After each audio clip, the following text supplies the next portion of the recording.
All right, welcome to the deep dive. Today we've got something, well, kind of fascinating. We're looking at 5 self-improvement habits that actually work, backed by real stories.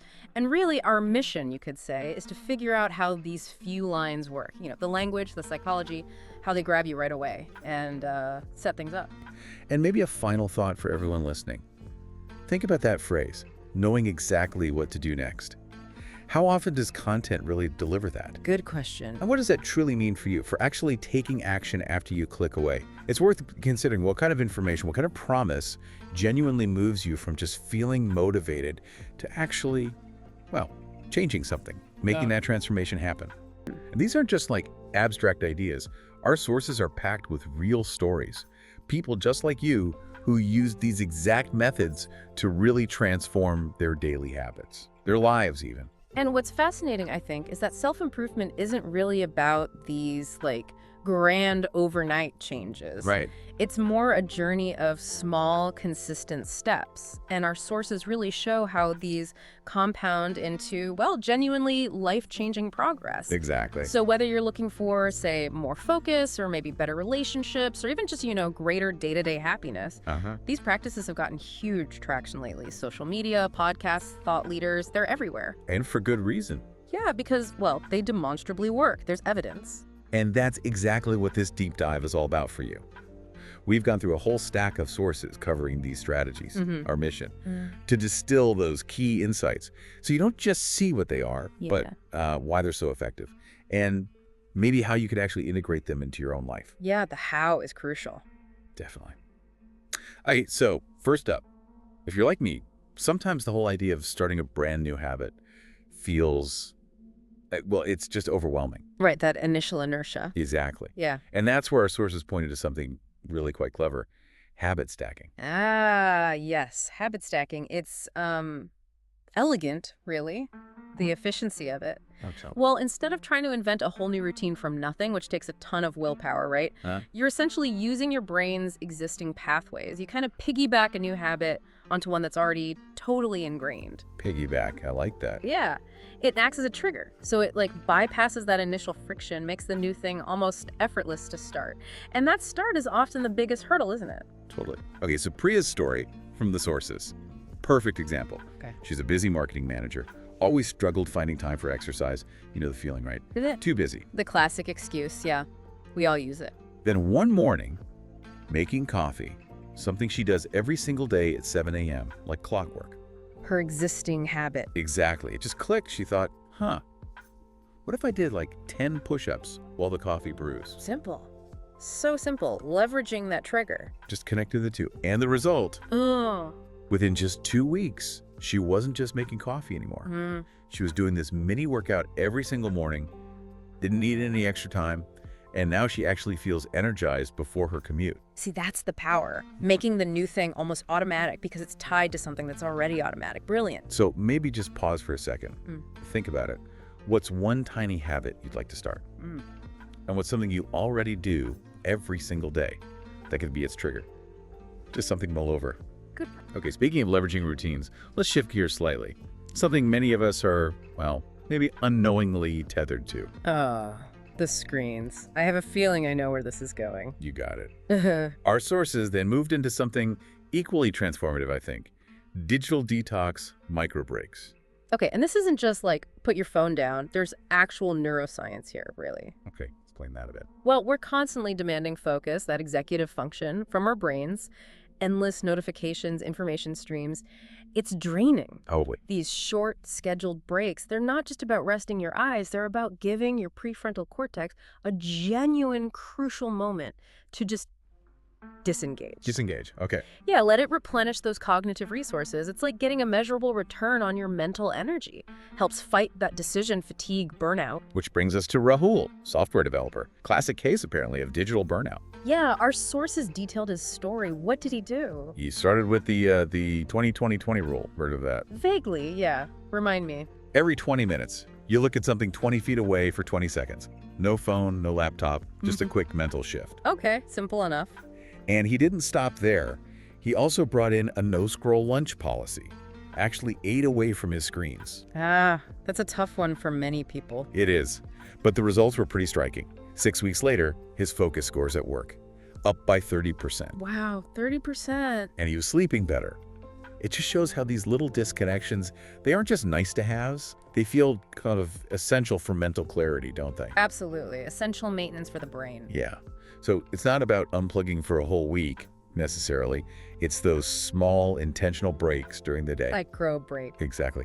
Quick question for you listening. When was the last time you consciously stepped away from your phone, even for like 60 seconds? Maybe try one right after this deep dive. See how it feels. Good challenge. Okay, next one. This one's a bit more introspective, maybe, but incredibly powerful for self-awareness. The power of morning pages. Concept from Julia Cameron's Artist's Way. Heard of it? I have, yes. 3 pages, stream of consciousness, first thing in the morning. That's the one. Free flow journaling. And our research really emphasized it's not just, Dear Diary journaling. It's more like active cognitive offloading. Cognitive offloading. Tell me more. You're essentially clearing out your mental RAM each morning, dumping all the clutter, the worries, the random thoughts. Getting it out of your head. Exactly. And that creates space. Space for clarity, for creative thinking, problem solving. You get a more objective look at what's going on inside. It prevents those anxieties from just swirling around all day. Right. Keeps them from gaining traction. Precisely. And Shreya, the graphic designer in our sources, she found this absolutely revolutionary. Yeah, her story was compelling, and she was apparently just overwhelmed by self-doubt. It was paralyzing her creativity. A common struggle for creative types. Totally. So every morning she just wrote whatever came up. Fears, dreams, grocery lists, random thoughts, anything. And crucially, it wasn't about writing well, right? Or even rereading it necessarily. Not at all. Just the act of getting it down on paper. That was the key. The process itself. Yes. And over months, she started noticing patterns, recurring themes in her writing. She began to spot her own negative self-talk. Awareness. The first step. And then this is crucial. She started consciously reframing that inner dialogue. And the transformation, it was profound. Now she's publishing her art confidently. Her anxiety levels dropped dramatically. That's amazing, just from writing 3 pages a day. Wild, isn't it? So if you're curious, maybe tomorrow morning, just grab any notebook, any piece of paper. Doesn't have to be fancy. Nope. Don't worry about grammar. Don't worry if it makes sense. Just write whatever's bouncing around in your head for, say, 3 minutes. See what happens. You might be surprised. Worth a try. Okay, this next one kind of underpins so much of lasting self-improvement, I think. It's about mindset. Yes. Growth mindset challenges. Exactly. How we view setbacks, challenges, opportunities. And this ties right back to Carol Dweck's work, doesn't it? The psychologist who researched fixed versus growth mindsets. Right. It's not just thinking positive, it's deeper. It's this fundamental belief that your abilities, your intelligence, they aren't fixed traits. They can be developed. Through dedication, hard work. Exactly. And our sources showed how powerful this cognitive reframing is. It literally transforms what most people see as like obstacles or failures into essential data points, information for improvement, learning opportunities. Which brings us to Aman's story. Public speaking. Yes. The common fear. He always told himself, I'm just bad at public speaking, period. It was a fixed belief for him. Stuck in that fixed mindset. Totally. But then he did something brave. He signed up for a local improv class. Wow, improv. Talk about jumping in the deep end. I can only imagine how terrifying that first session was. Right. But here's the thing. Aman didn't just show up.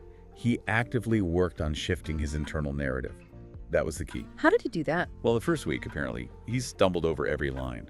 Mortifying, probably. Oh, for sure. But instead of quitting or beating himself up, he consciously reframed every mistake. He'd think, okay, that was a lesson in timing. Or, right, next time, focus more on eye contact. Treating failure as feedback, not as proof of inability. Exactly. He saw every stumble as just data.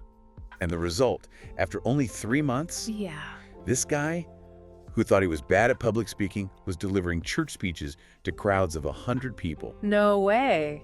And not just that, he was even coaching newcomers, helping them. That's incredible. That mindset shift was literally everything for him. It really was. So here's a question for you listening. What's that one thing you've always told yourself you're not good at? Could you, just for a moment, try framing it differently?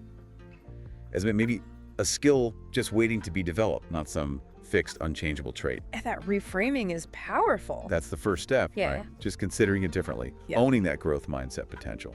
Okay, finally, let's bring it right back to something we all do multiple times a day. Eating. Ah, yes. Nutritional mindfulness. You got it. Nutritional mindfulness. And again, our sources suggested this is way more than just eat slowly. Definitely. Yeah. What did the research highlight? Well, it really underlines how this isn't just about what's on your plate. It's about engaging your nervous system, specifically the parasympathetic nervous system, the rest and digest mode. Okay, rest and digest. Yeah. When you're truly present with your food, not distracted, your body can actually optimize digestion, better nutrient absorption, clearer satiety signals. So you feel full appropriately. Exactly. And it lowers stress, which also aids digestion. It's all connected.